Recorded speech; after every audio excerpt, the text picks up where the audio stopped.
Hey friends, welcome back. So today I'm going to work on the amp rack in the studio. So I actually kind of have the weekend off, so I've had some time to tackle some projects. So yesterday I finished up working on Dad's studio. If you want to take a look in the upper right-hand corner of your screen, you can check that link out to kind of follow that project. But one of the things that I've been needing to work on is the amp rack in my studio. So I have all of my amps in an ISO rack here that keeps them relatively quiet in the studio. So I'm working out of back bedroom in my house at the moment. So it's pretty cramped in here. So the way that the studio is set up is I've got my digital section right here. I've got two Dynaudio BM5s and a BM9S sub. So I use this workstation primarily for editing.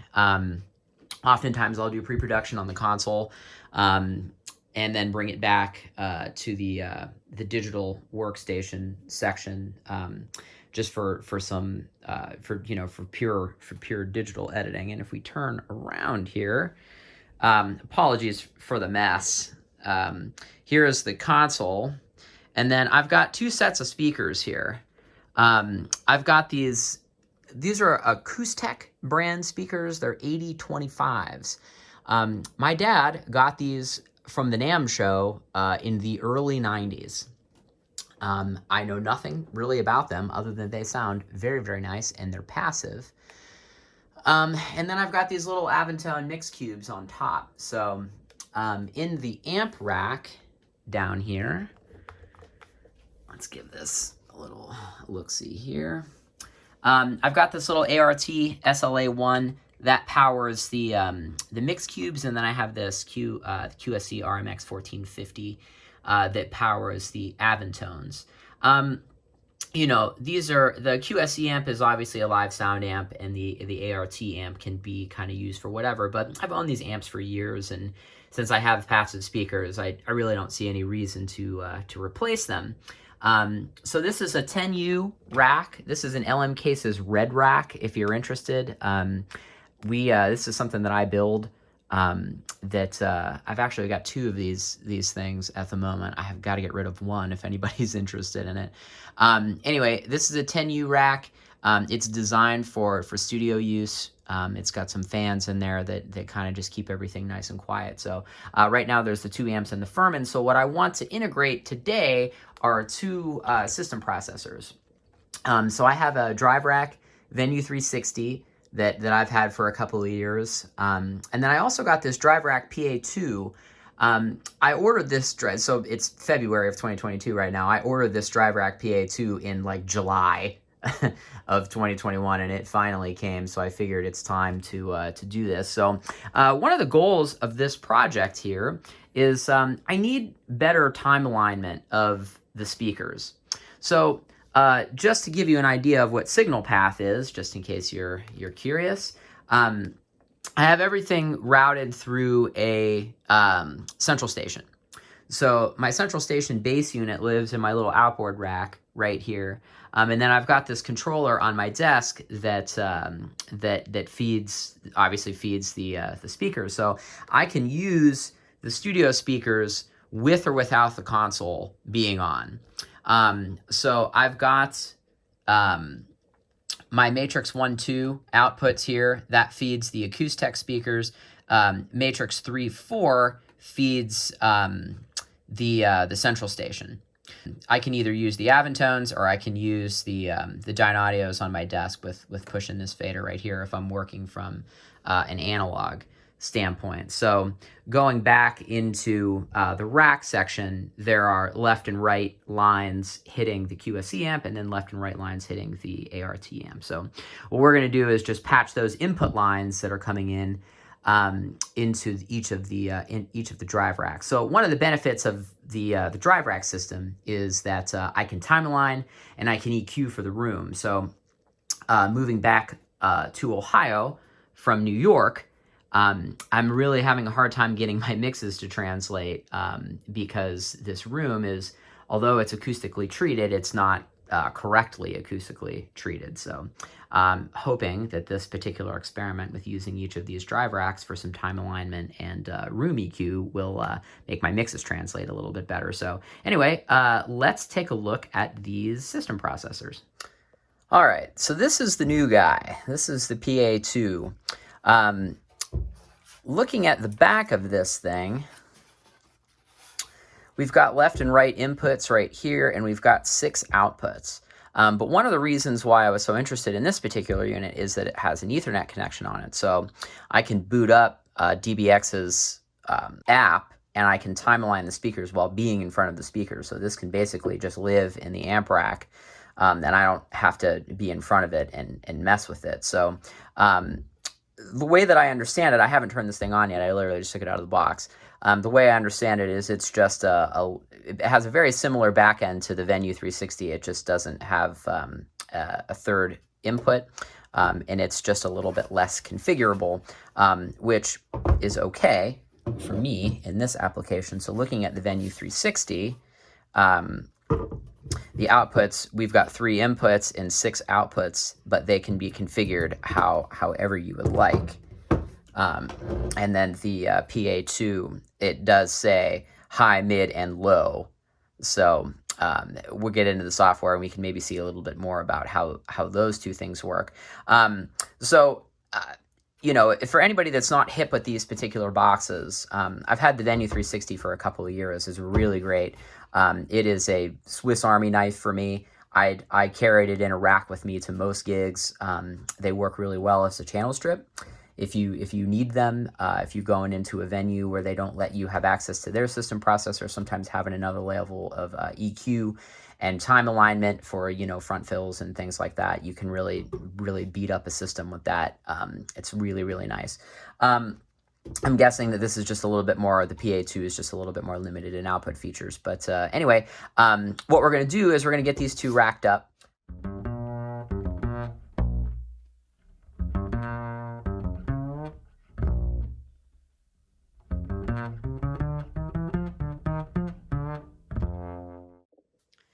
Okay, so I apologize for the abrupt ending of the last video. My head kind of exploded live on camera. So here is what we're up to. The studio, of which was a bit disheveled, is now completely annihilated because I had to take a bunch of things apart, but I do have a good idea about what we're doing. So in the rack now, I changed the location of the 2 drive racks and added the central station into the amp rack. Now, signal flow wise, that's going to help us in a couple of different ways. Now I used to be reliant on the console to be on to use the main speakers, which are fed from Matrix 1-2 on there. So I am going to keep Matrix 1-2 as the outputs of the console. So let's start there with wiring. Matrix 1-2 on the console, wire all around the room here. So in my back corner, there's this trunk of cable that goes over to the amp rack. So those are currently wired, the Matrix 1-2 outputs, and they're just terminated over there in the corner to XLR. So in order to make that work with what I'm up to, I need to change the connector to TRS.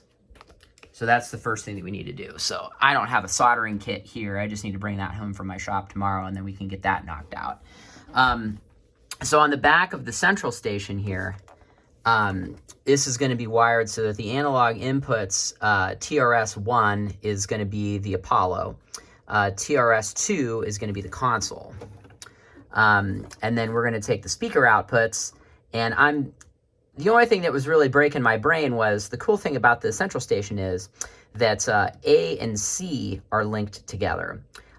So what I was running previously was my Dynaudio speakers on output A, left and right, and then my sub on output C.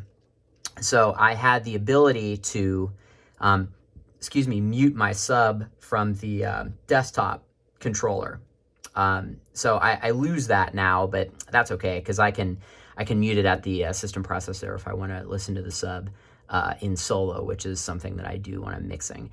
So anyway, the way that this is going to work now is speaker outputs, A are going to be the Dynaudios, B are going to be the Acoustech speakers, and C are going to be the mix cubes. So what that is going to do is that's going to wire directly. So we're going to take TRS output of the central station, and that's what's going to feed our drive racks.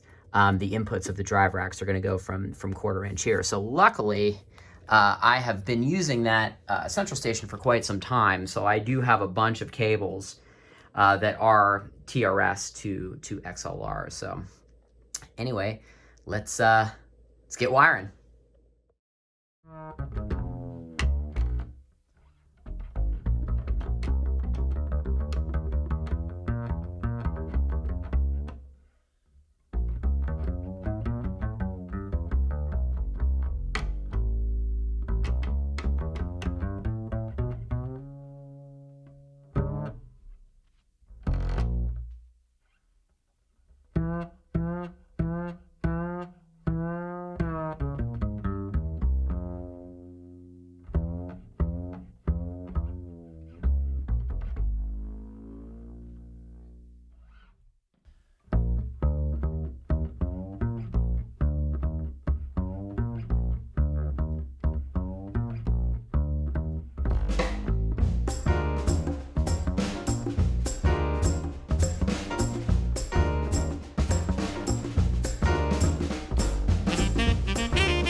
Okay, so we've got everything run, at least to the rack, so now it's time to patch. So I patched my two Ethernet lines here, right here and right here. So those are hard lines from the switch that's in the studio. So as far as cable lengths go, when I did my install over the summer, I did these all as custom cut cables, which now all of the super custom cut cables that I did are no longer pertinent. So what I'm gonna do is I'm gonna patch these and then just loom everything outside of the rack.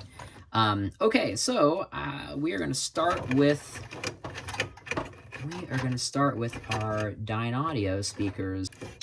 So those are going to go into the Venu360s. So I have found some XLR cables that say left and right on them. So we're going to use that. That's our right speaker. Here's our left speaker. And then we'll patch our sub. So the sub line actually worked as well. So that's going to be output 3. So we do have left, right, and sub. So feeding these output lines, we need to go from quarter inch to get out of our central station to patch into the system processor. So these are actually the cables that I used in New York. We're going to patch here. So we are going to need speaker out. All right, make that output A. And if you're wondering why this cable is purple, this is AES rated cable. It's digital, and that's what I had at the time.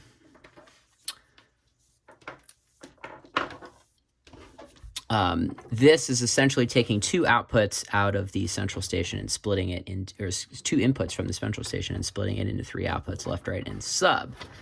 That's patched. So let's get our let's get our Apollo patched as far as inputs go. So that is going to be one of the 25-foot TRS cables that I made a couple weeks ago. And in case you'd like to see that video, just click the link. That's going to be there.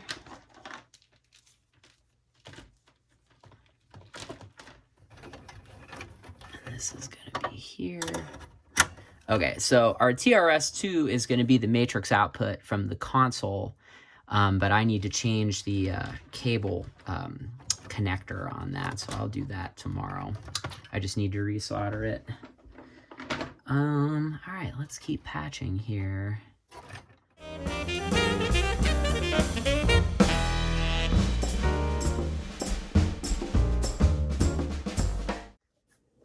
Okay, so their amp rack is wired with the exception of the two main matrix outputs. So I've got everything. Let me zoom out here. I've got everything as neat as I possibly can make it with here.